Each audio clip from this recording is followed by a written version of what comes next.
Hello, good afternoon, everyone. I'm Alejandro Alonso, and this is my first PhD project, which is called BIMSA, which stands for Bidirectional In-Memory Sequence Alignment. And the topic of the project is to accelerate long sequence alignment using processing in memory. Let's start a bit with a bit of introduction and motivation to the project. First, genomic sequencing and sequence alignment.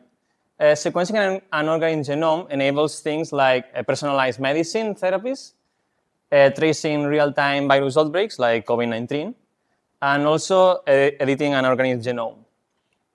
Genomic sequencing requires sequence alignment, which consists in comparing DNA and RNA sequences to obtain the path of operations to transform one sequence into another, which is what we call the cigar, and the distance, error, or score. You will see the three terms to refer to the same thing, which is the sum of the operation weights that the cigar contains. So, for the sequence alignment algorithms, classical sequence alignment algorithms are based on dynamic programming, which are, for example, Needleman-Wunsch or Smith and Waterman. These algorithms compare the full n times m matrix, which is the n referring to one sequence and m to the other sequence, and the complexity of this algorithm is the n times n in memory and space.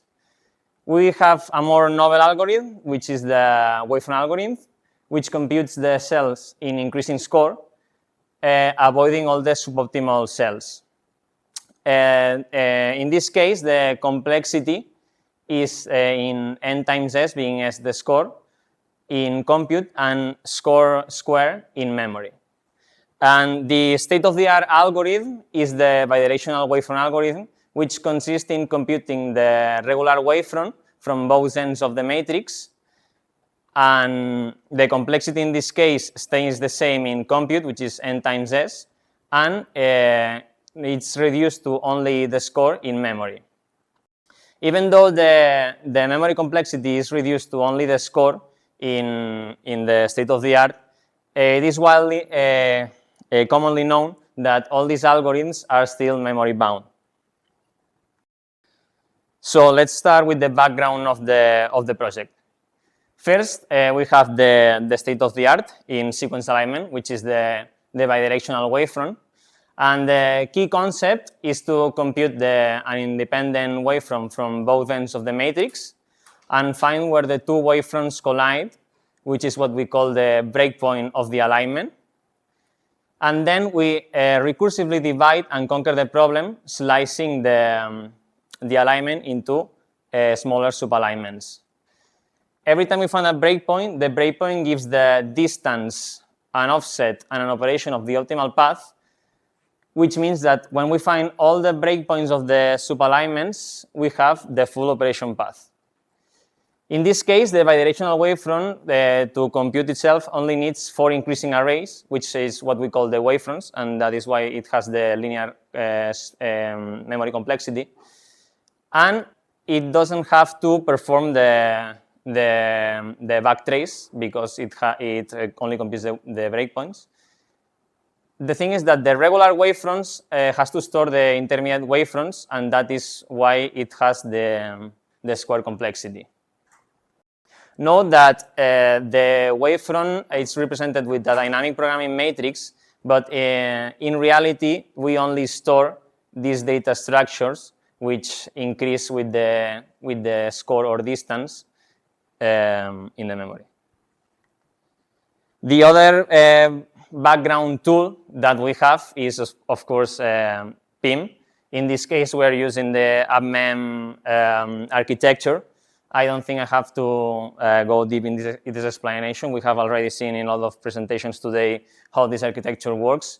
Just to note that in our project, since it's made for biology, we usually don't use the terms of MRAM and WRAM. We prefer to use the term of scratchpad and DRAM memory. And also, instead of tasklet, we use on the paper the term threads, but just so you know that we're referring to tasklets, MRAM, and WRAM when we talk about these terms. And also note the characteristics of the architecture we're using in case somebody watches this presentation in the future. Now, let's put together the state-of-the-art, the bidirectional wavefront and the PIM architecture. So, for the implementation, when it comes to the fully recursive bidirectional wavefronts, we found many corner cases.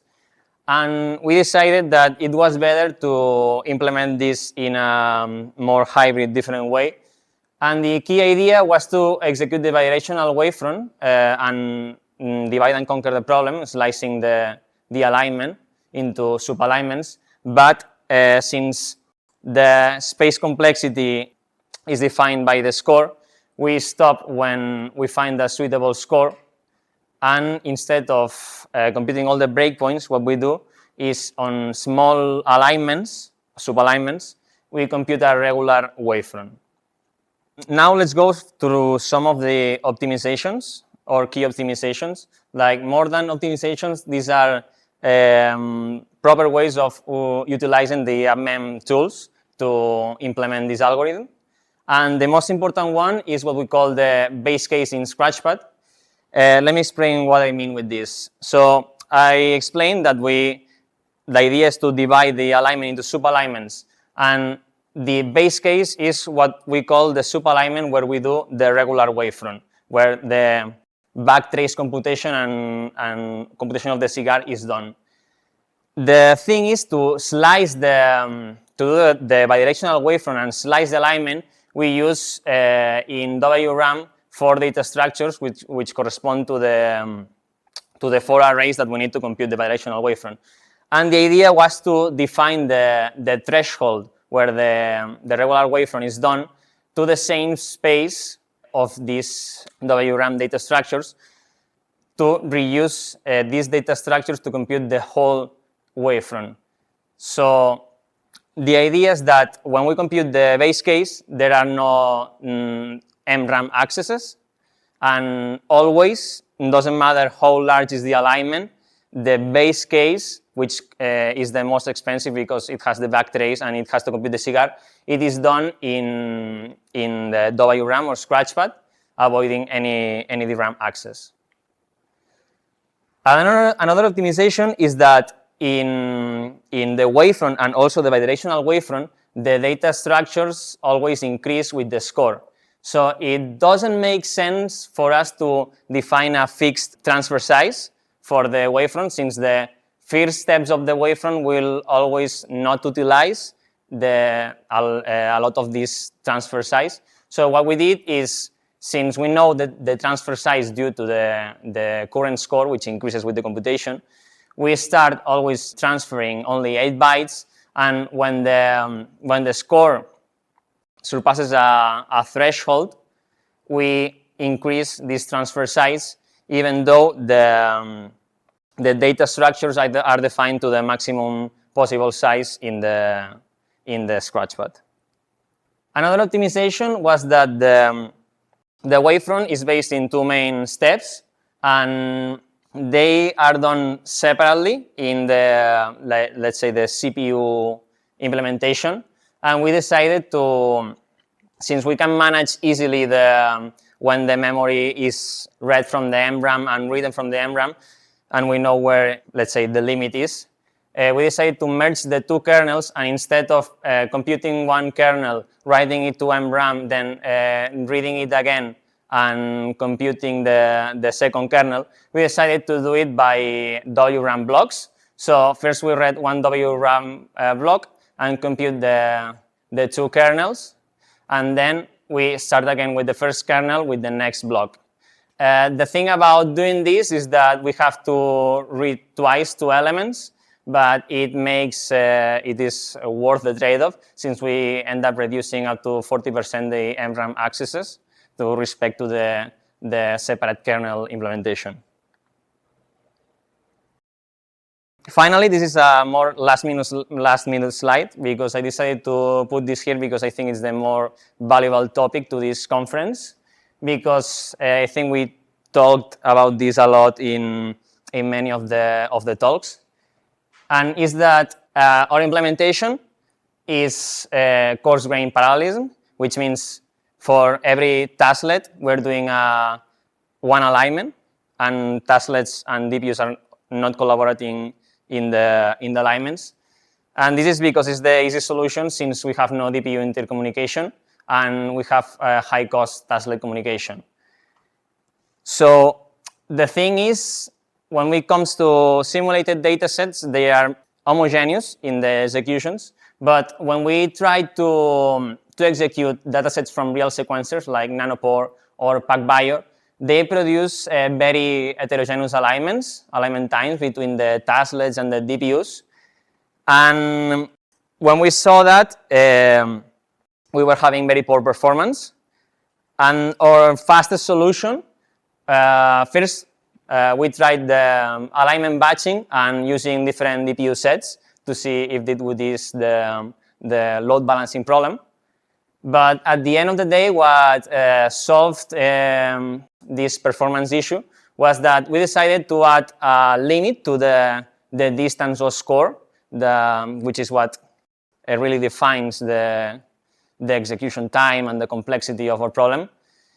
And when some of the alignments surpassed this threshold, we decided to stop these alignments and finish them on the CPU instead of doing all the alignments on the DPUs. So it ended up being more heterogeneous, since the DPUs would do the more small alignments, and then we did some of the larger alignments in the CPU.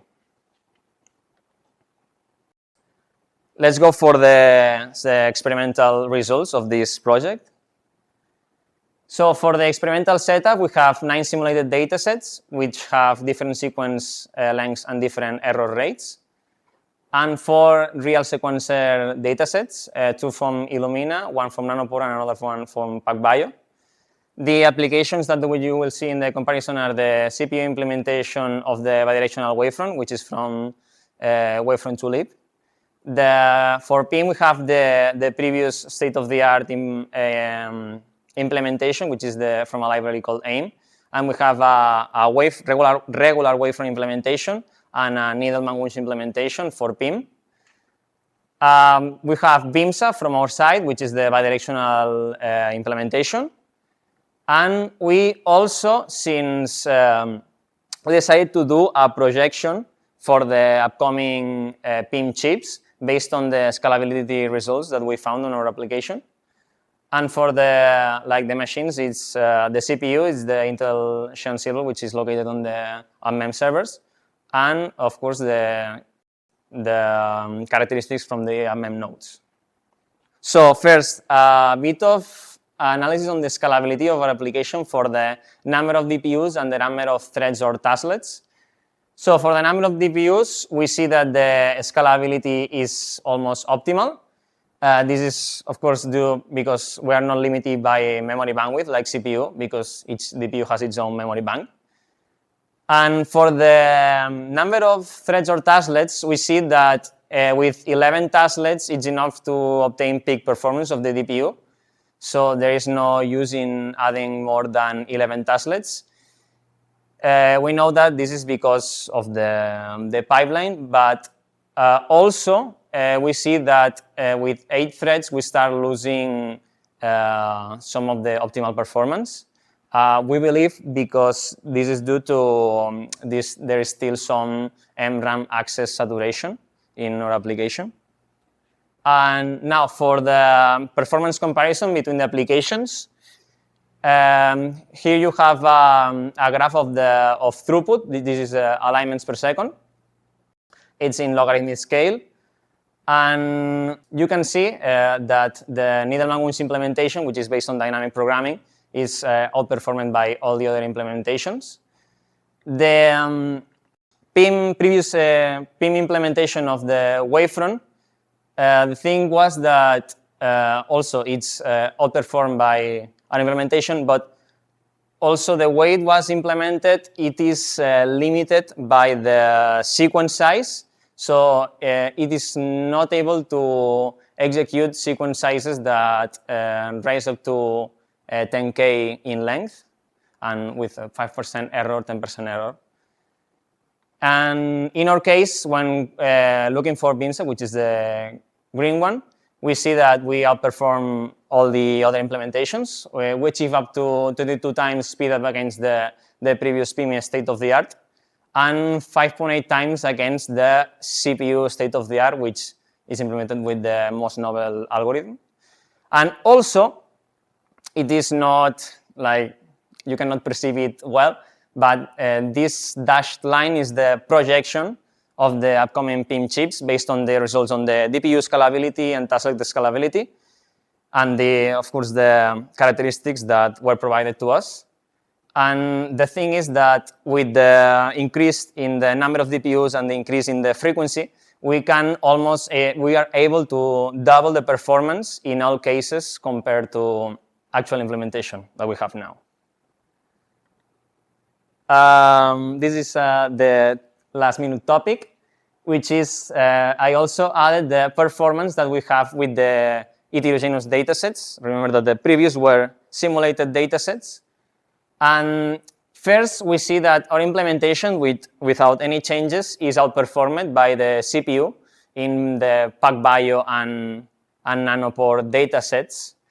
And here you see BIMSA hybrid, which is with the optimization that I explained, which is the larger alignments are offloaded to the CPU and are computed. Meanwhile, the DPUs compute the smaller alignments. And you can see that the difference in time is really big compared to not offloading these sequences. And this is because the data sets have, for example, a lot of small sequences and then just like 10 alignments that are incredibly large, and just offloading those alignments on the CPU, we achieve great performance. Also, you can see that this is last minute because today the ABUMPIMP team talked about parallel WRAM accesses, like computing meanwhile we transfer data to the CPU. And this really comes handy because what we do now is we execute a batch of alignments and then stop, send to the CPU the larger alignments once we know that these alignments have to be computed on the CPU. And with the new implementation on the new chains, what we could do is that we don't have to wait for all the alignments to be computed. Just when we see that one alignment is over the threshold of what we consider a large alignment, we can just send this alignment to the CPU and don't stop with the DPU computing. Okay, so let's just finish with the takeaway messages. The takeaway messages are that genomic sequencing is a fundamental tool in modern biology and healthcare, which uses sequence alignment, and this is a memory-bound problem. And of course, PIM places computation closer to data and aims to the acceleration of memory-bound problems, such as sequence alignment. And we have presented BIMSA, which is a PIM-aware optimized implementation of the novel bidirectional wavefront for the UPMEM architecture, which achieves up to 22 times speedup against the previous PIM state-of-the-art and 5.8 times again against the CPU state-of-the-art. At last, we see that PIM technology, while still being immature, demonstrates really promising results to accelerate memory-bound problems, and we expect significant improvements in the futures. I think this phrase could be maybe removed because we are already having these promising results, and we expect to implement these new features in our applications in the future. So thanks, everyone, and if you have any question, I'm happy to answer.